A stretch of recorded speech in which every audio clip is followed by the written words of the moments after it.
Welcome to the channel. This is Greddy, and welcome to the official 2023 Gran Turismo World Series Manufacturers Cup. It is round number 1, and tonight we are at Catalunya in the Group 4 cars. And I gotta tell you, I am pumped for the start of the Manu season, so stick around, check it out.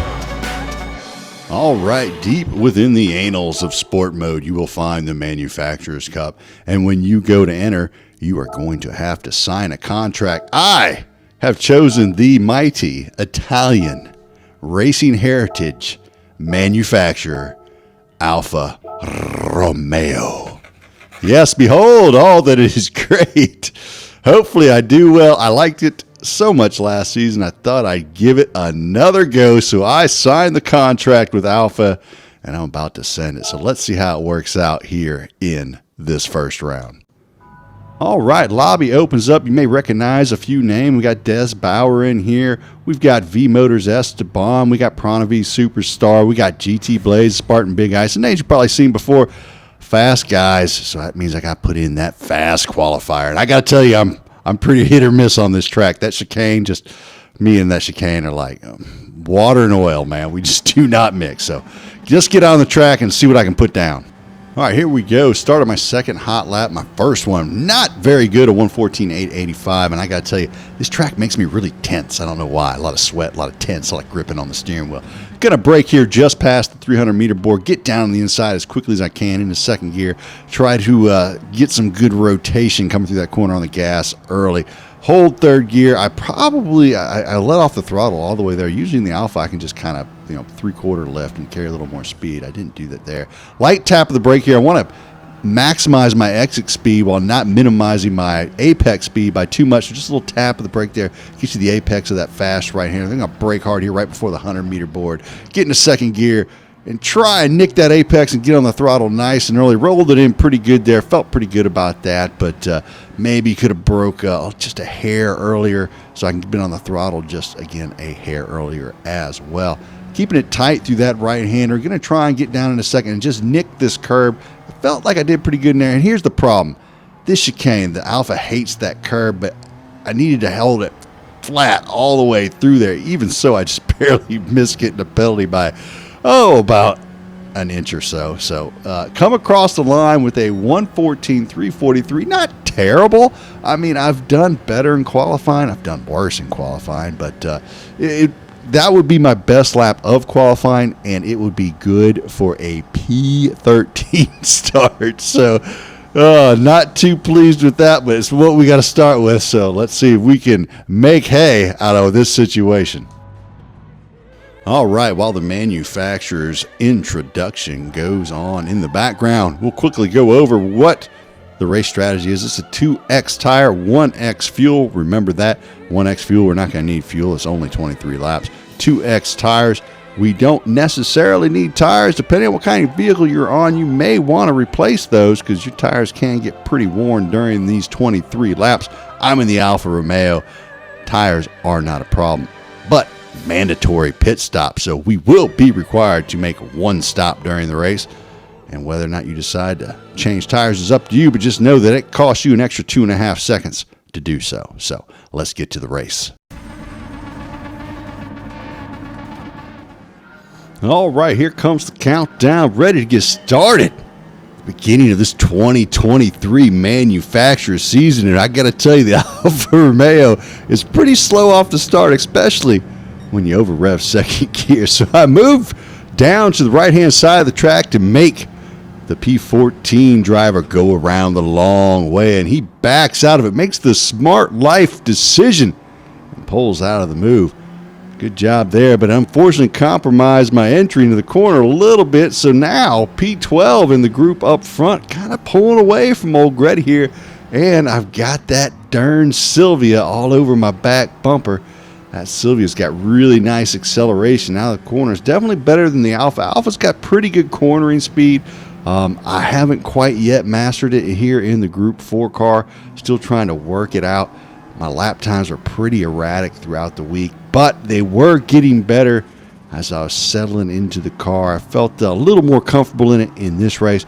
Still a bit inconsistent, but I'll try and work that out as we go through this season. Hopefully I can. Side-by-side action from Tiago Rica and I mullet. Tiago Rica makes the move on the Lexus heading into the chicane, but then I mullet decides he got to go a bit, and I hit the back of him. That does not help my Alfa Romeo. That does not have very, very good acceleration to begin with. And so here comes the Silvia down the right-hand side on the long straight here at Catalunya. And I don't think I'm going to be able to hold him off. So I kind of squeeze him to the right of the track there a little bit, try and compromise his line, maybe make him lose sight of the brake marker. Almost works. Almost able to get the cut back, but can't quite squeeze it out. So Nakito makes the move on Greddy there, getting to the backside of him as we head down through that left-hander. All right, so I've lost a position. We've had some folks go in the pits. I'm like, this is not boding too well for old Greddy. I already started in P13, so in my mind I'm thinking, man, I think I'm kind of pretty close to here, P14. I know there's a couple folks behind me, but I am the last of the front group that has not pitted. A lot of the racers will pit on the first lap just to get away from the rest of the crowd, kind of lap out alone. Unfortunately, if I do that, I'll be in the pack behind me, or I can stay where I am, not have anyone behind me, and just try and catch the Silvia in front. So I decided to go with option B. On to lap number 4, the Silvia has caught up to the little group in front, and I am not too far behind. 1.2 seconds, did lose the slip, but then just as I'm about to get it back again, Silvia hops into the pits, leaving me high and dry all alone by my lonesome. But that's okay, because I don't have to deal with what's going on in front of me. As you see up front there, the Tiago Bianca driver going around the outside of Zonda Frankie. Zonda Frankie did not let that happen, though, as he was able to hold off Tiago and hold on to that P6 position. So here comes Greddy into the slipstream. So now I've got the slip of the lead group in front of me. So might be a good thing that Silvia did pit stop a little bit earlier, allowing me to kind of catch up to this group in front without having to worry about fooling with that Silvia. Maybe a good decision by him as I catch up to him. And as we come through this corner, you see Tiago Bianca gets a half-second penalty. What happened there? Well, as you can see, he comes around this corner, gets on the curb. The rear end just gets a little squirrely there as he gets on the curb. And you're like, well, that's not much. But when you look at it in the camera view, yes, sir, that is a penalty. Boy, it does not take much on this track to get that half-second penalty. You get those tires off of that curbing at all, or across those white lines, or on the other side of those sausages, and you are going to serve some time in the automotive penitentiary, which just means you've got to slow down for these slowdown zones. That's really all it means. So no worry about dropping the soap or anything like that. You just pull over to the right, slow down, another guy passes you. It's fine. It's fine. So get a pass there. Get a Greddy pass, which means my prize is I get to hold this guy off for the next 17 laps. Lucky me, that Jaguar is coming hard. As you see right here in the hairpin, he absolutely misses his braking point, uses my side door as his brakes. Let's take another look at that as we head towards the braking zone. You can hear him just mashing the gears, trying to stop the car in time, unable to do it. Then he lets off. So good sportsmanship there. Tiago Bianca. I cannot say that. I want to say Tiago Bianca. But anyway, he backs out of it, lets me back through. So obviously he did not intend to do that. So it does not help our times at all, as that probably cost us around 1 to 1 1/4 seconds or so, and not to mention a little bit extra tire wear. But, well, what can you do? He missed his braking point. So on to lap number 9. This time he did miss his braking point. He just went for it. Pushed me out a little bit wide there. I didn't like that too much. So drove him a little narrow. And I was like, I got to be a little careful there. And then as he went around the outside, he gets into the marbles, unable to hold it. And I'm able to drive out of the corner, get back in front right there. Now, all of this racing is slowing us down. As you see the lap before that, 1:16.034, that was when I got hit in the hairpin. Was able to get back down into the 14s again. Now I should be running a couple tenths faster than that, but all this battling is causing me to run a little bit slower. So fast forward into this turn number 1 is tight right-hander, and he gets in the back bumper there.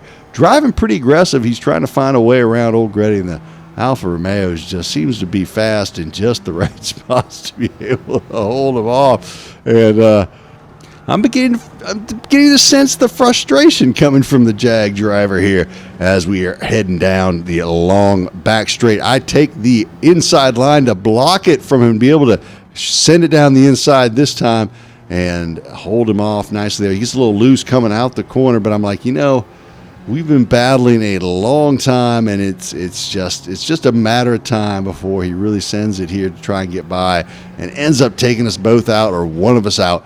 So I have decided to make the smart life choice myself and pull out of this position and go into the pit. So I head off to the right, jump down in the pits. Will not be switching tires. As you can see, my tires in the bottom left corner there look absolutely tremendous.